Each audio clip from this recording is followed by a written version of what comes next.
Those are some of the headlines. This is Democracy Now!, democracynow.org, the War and Peace Report. I'm Amy Goodman, and we are reporting from Doha, Qatar. In just a moment, we will be joined by the former Irish President, Mary Robinson. But first, we're going to do a roundup of what has happened so far at the summit. Yes, this is Democracy Now!, democracynow.org. Ministers have begun arriving in Doha for high-level talks here at the United Nations Climate Change Summit. Little hope remains that the world's nations will agree to new binding limits on greenhouse gas emissions. The United States has been widely criticized for pushing a new paradigm of voluntary pledges to cut emissions. But scientists warn the system does not go far enough to prevent catastrophic climate change. In addition, the United States and other large greenhouse gas emitters are opposing calls for them to pay poorer nations for loss and damage from weather events caused by climate change. As climate negotiators met in Doha, a major typhoon hit the southern Philippines.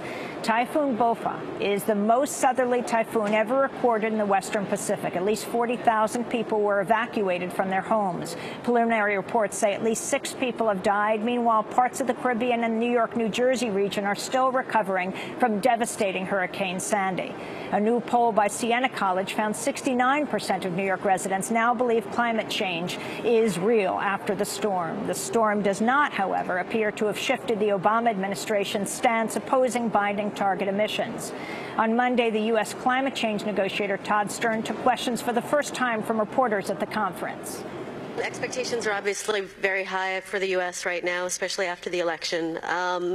Someone I talked to yesterday described Doha as the second-term administration's coming out party on climate, whether the administration's ready for it or not. So, you know, people expect to see either a major change in tone or substance from the U.S. this week. What are you prepared to do here that's different?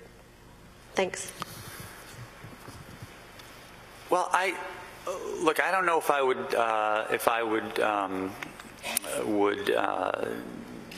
think about this in terms of a different tone here. Look, the U.S. has done quite significant things in the president's first 4 years in his first term. U.S. climate negotiator Todd Stern went on to reference a number of domestic initiatives to cut emissions, but did not indicate a change in the role of the United States in global climate negotiations. Stern also refused to criticize the record of Qatar, the host of this year's Climate Change Summit. Qatar has the highest emissions per capita in the world. Pat Carlson with IRN Radio. Mr. Stern, I just wonder if you find it ironic that a UN conference that's all about phasing out fossil fuels is being held in a country whose great economy and great wealth is been built on oil?